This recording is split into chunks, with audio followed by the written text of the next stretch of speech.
while they raised their glasses at Aunt Linda's wake, toasting to keeping it in the family and honoring her memory. I excused myself to the bathroom.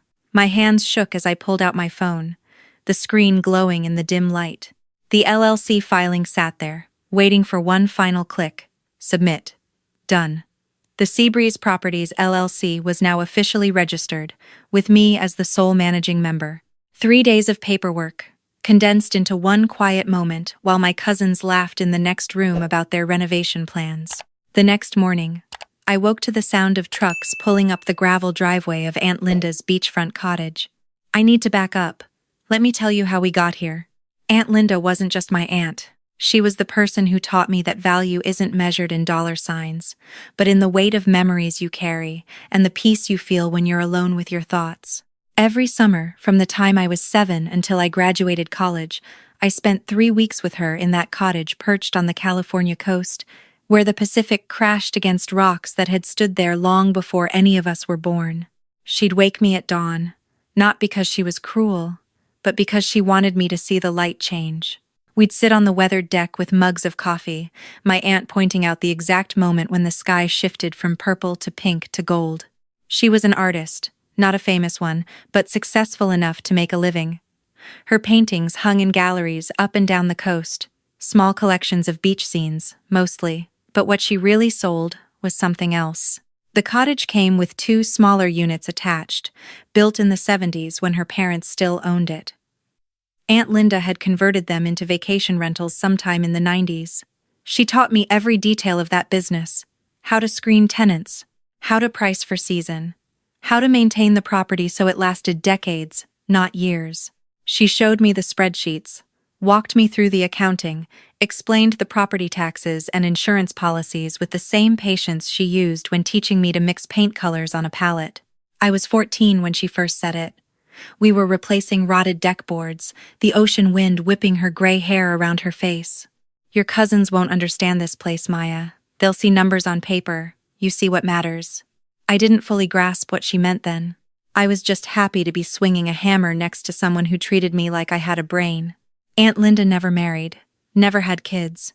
She poured everything into that property and into me.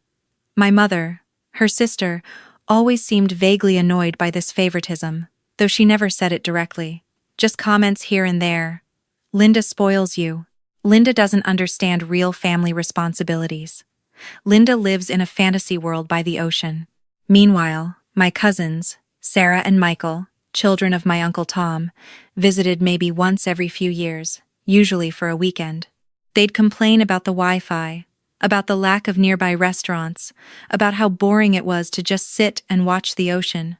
Aunt Linda would smile, her patient smile, and ask them about their lives, and they'd talk about their jobs, their ambitions, their plans. Always plans that required money, investment opportunities, business ventures. Sarah worked in marketing for a tech startup that had already gone through 2 rounds of layoffs. Michael was a real estate agent in Arizona, riding the boom and bust cycle with the desperation of someone who'd timed everything wrong. When Aunt Linda got sick, everything shifted. It started with her forgetting small things, missing appointments, calling me by my mother's name. By the time we got her to a neurologist, the diagnosis came swift and brutal. Early onset dementia, aggressive progression. Maybe 2 years, they said. Maybe less. I moved into the cottage, took a leave from my job as a graphic designer, set up remote freelancing work, and became her caretaker. My mother helped when she could, but she had her own health issues. Uncle Tom visited twice in those 2 years. Both times, he walked through the cottage like he was appraising it, commenting on what updates would increase its value. Sarah and Michael called more often, suddenly interested in Aunt Linda's well-being. How's she doing? Is she comfortable? Does she need anything? Have you talked to her about her wishes? That last question came up more and more as the months wore on. Aunt Linda had good days and bad days. On the good days, she was herself. Sharp, funny, watching the ocean with that quiet contentment that had defined her whole life. On bad days, she didn't know where she was. But even on bad days, she knew she wanted me to have the cottage. She told me this repeatedly. In front of witnesses. In front of her lawyer, Jonathan, who'd handled her affairs for 30 years. She updated her will twice in those 2 years, each time making it clearer. The property, the rental units, the small but steady income they generated, the modest savings account, everything to Maya. Sarah called me a week before Aunt Linda passed. "I just want to make sure she's being taken care of properly," my cousin said, her voice saccharine sweet. "And that when the time comes, we're all on the same page about arrangements. It's important to Uncle Tom that we honor Linda's memory as a family." I told her Aunt Linda had everything arranged: prepaid funeral, simple service, cremation, ashes scattered in the ocean she loved. "And after?" Sarah pressed. "The estate?" "There'll be a will reading," I said. "Jonathan will handle it." The silence on the other end told me everything I needed to know. Aunt Linda died on a Tuesday in March. The ocean was gray that morning, matching the sky, waves rolling in steady and relentless. I held her hand as she slipped away, and I swear her last exhale carried the smell of salt air. The funeral was small.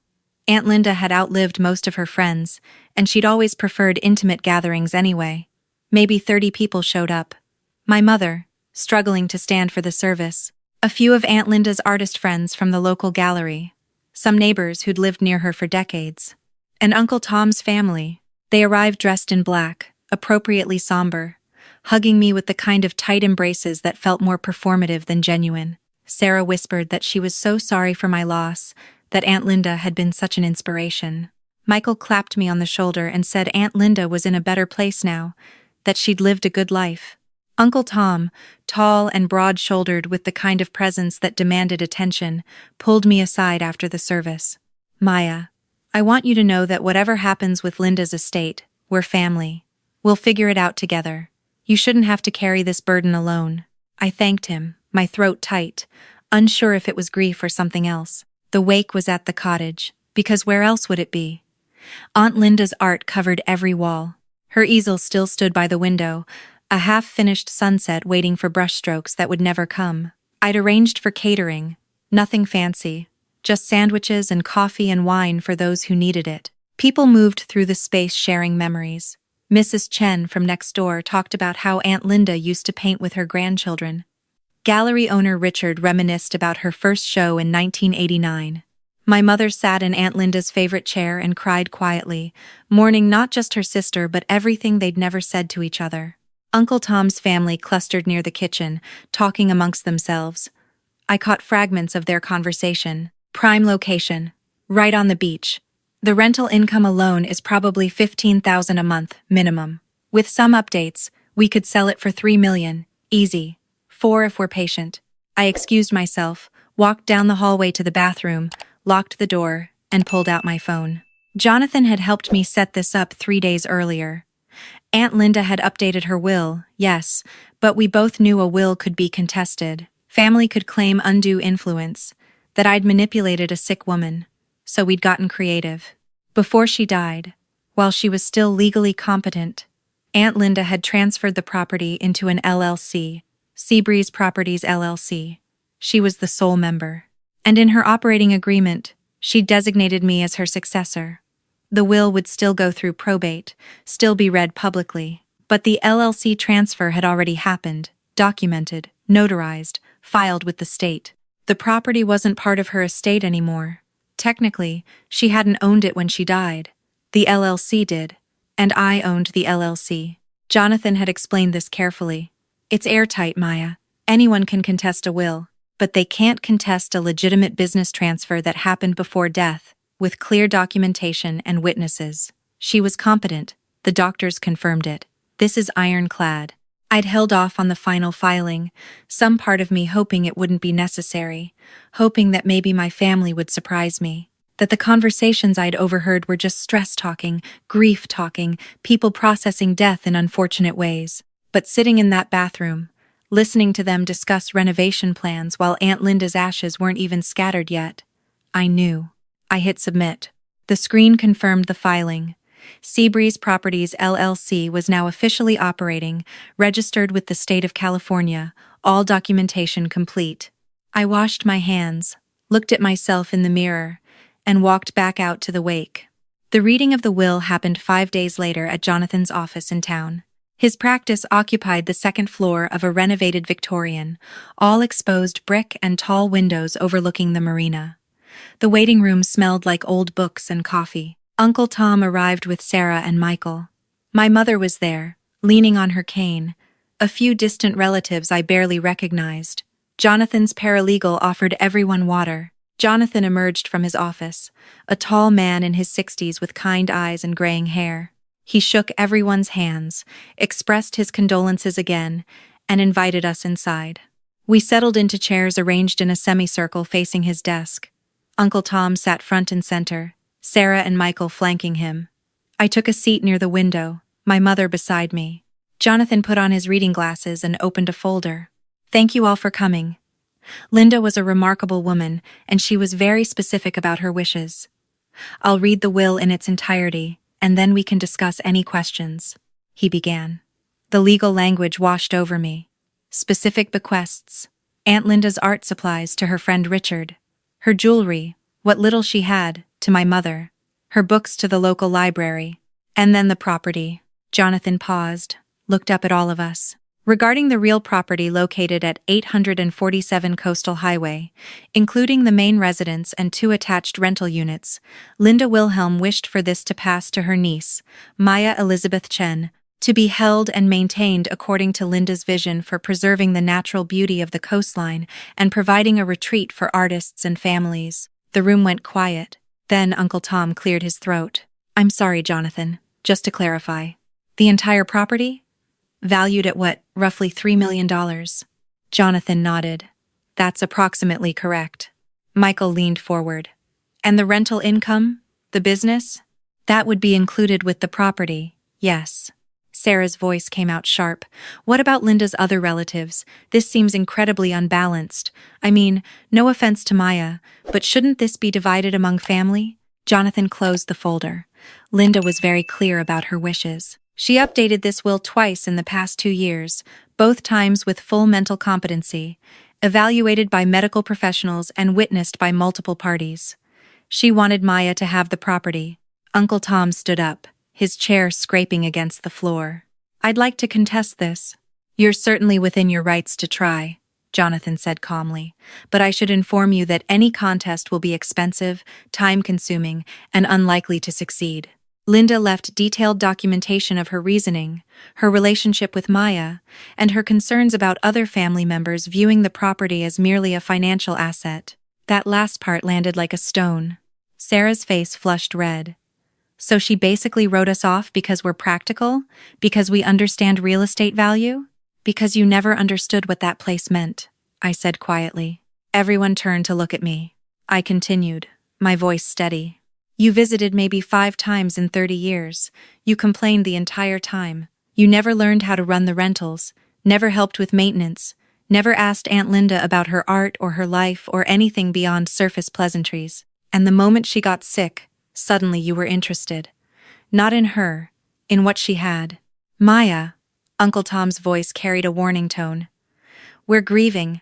We don't need accusations. You're right, I said. We're grieving. So, maybe we could honor Aunt Linda's wishes instead of arguing about money before her ashes are even scattered. The meeting ended shortly after that. Jonathan provided everyone with copies of the will, told them they had 60 days to file a contest if they chose to, reminded them it would be costly and futile. As everyone filed out, Uncle Tom stopped next to my chair.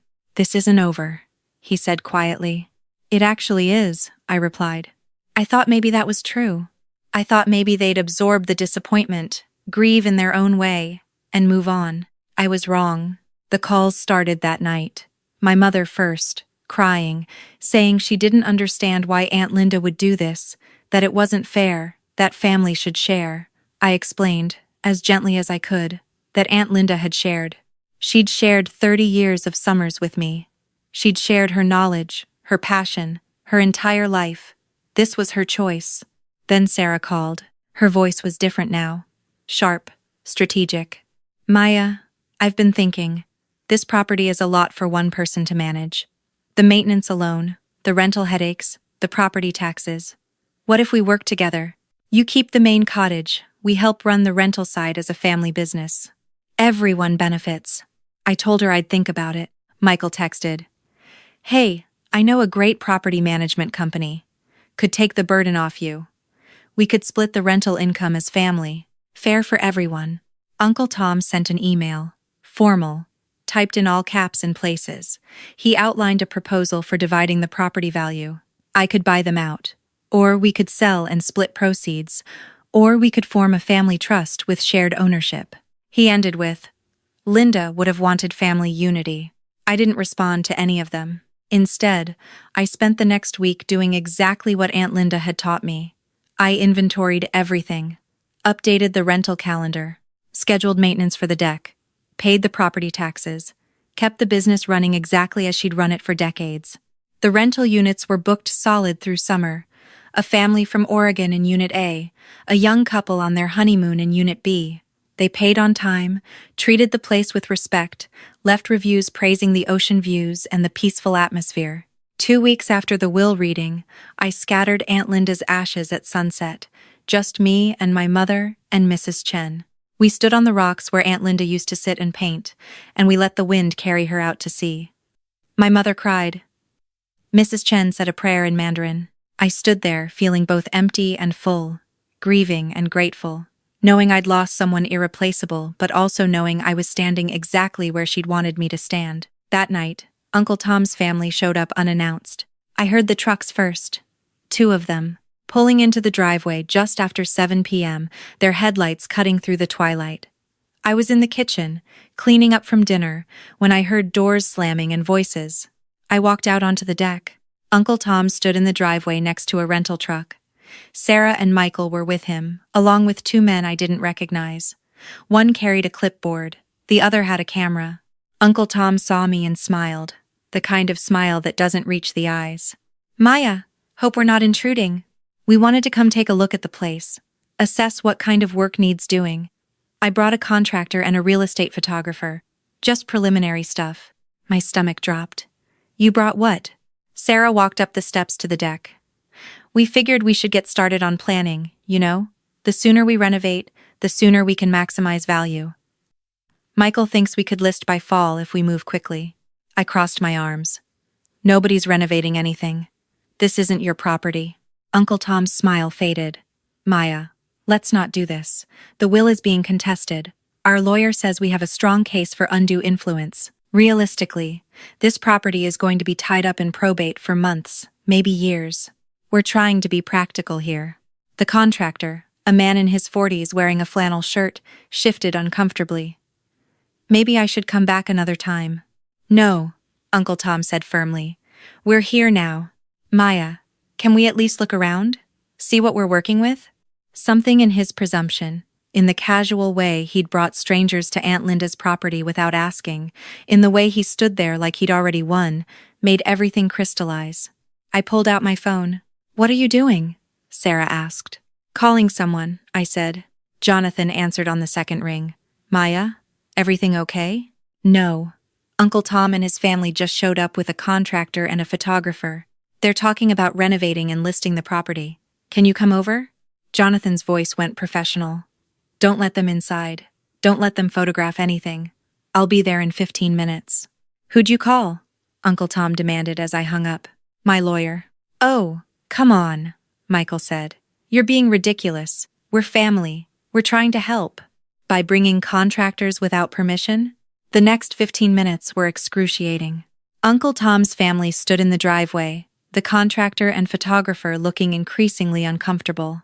I stayed on the deck, arms crossed, not saying anything. Sarah tried to make small talk. Nice evening. Ocean looks beautiful. Remember when we used to play here as kids, Michael? Michael kicked at the gravel. Not really. I was like 6. Jonathan's car appeared at the top of the driveway, followed by another vehicle. A sheriff's deputy. I recognized him. Deputy Martinez. He'd been to the cottage a few times over the years. Noise complaints about vacation renters mostly, always resolved quickly and politely. Jonathan got out of his car first, briefcase in hand. Deputy Martinez followed, hand resting casually on his belt. Evening, folks, Jonathan said pleasantly. Tom, Sarah, Michael, gentlemen.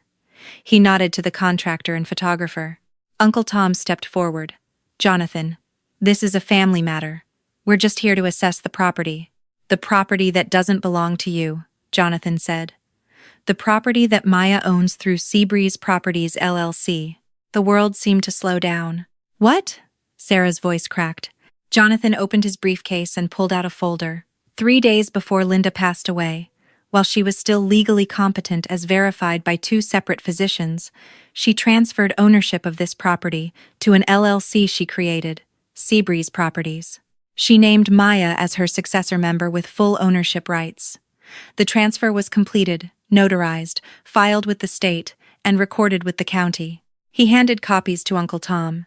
The will distributed Linda's personal property, her art, her savings. But the real property wasn't part of the estate. It was already owned by the LLC, which is owned by Maya. Uncle Tom's face went white, then red. This is fraud. It's actually extremely legal, Jonathan said calmly. We followed every requirement. Medical verification of competency, proper documentation, witnesses. Linda did this to protect her wishes from exactly this kind of family conflict. You manipulated her, Sarah hissed at me. While she was dying, I found my voice. I loved her. I took care of her. I spent 2 years making sure she was comfortable and safe. You visited twice and spent most of those visits asking about her assets. That's not true. Deputy Martinez stepped forward. Folks, I think we need to calm down. Tom, Sarah, Michael, you're currently trespassing on private property. I'd suggest you leave peacefully. Trespassing? Uncle Tom's voice rose. This is family property. It's Maya's property, the deputy corrected. Legally, clearly, without question, you need to leave. Now. The contractor was already backing toward his truck. The photographer followed. They wanted no part of this. Michael's face had crumpled. But this isn't fair. We're family. It was fair, I said quietly. Aunt Linda chose someone who loved this place, who understood what she built, who would protect it instead of selling it to the highest bidder. That was always fair. Uncle Tom pointed at me, his hand shaking. We're contesting this. Every part of it. The LLC, the transfer, all of it. Contest away, Jonathan said. But I should warn you. The legal fees alone will run you $50,000 minimum, and you will lose. Because this isn't a case of undue influence. This is a case of a smart woman protecting her legacy from people who only saw dollar signs. The silence that followed was broken only by the sound of waves. Uncle Tom turned and walked to his truck. Sarah and Michael followed. No one said goodbye. They drove away. Tires spitting gravel, their red taillights disappearing down the coastal highway. Deputy Martinez waited until they were gone, then turned to me. You okay, Maya? I nodded, not trusting my voice. He handed me his card. Call me if they come back. What just happened is harassment. They show up again, they'll be arrested. After they left, Jonathan and I stood on the deck. The sun had fully set now, stars beginning to emerge over the ocean. They're going to try legal action, Jonathan said. But they won't get far. The documentation is airtight. How much will it cost me? Very little. We'll file a motion to dismiss, and it'll be over. Linda set aside money for legal fees. She knew this might happen. Of course she did. Jonathan smiled. She was a remarkable woman. She wanted you to have this because she knew you'd honor what she built, not destroy it for profit. After he left, I walked down to the beach. The sand was cool under my bare feet, the waves steady and rhythmic. I thought about Aunt Linda, about all those summers, about the lessons she'd taught me that had nothing to do with property or money. Value isn't measured in dollar signs. My phone buzzed. My mother. Maya, I'm sorry about tonight. Tom called me. He's very upset.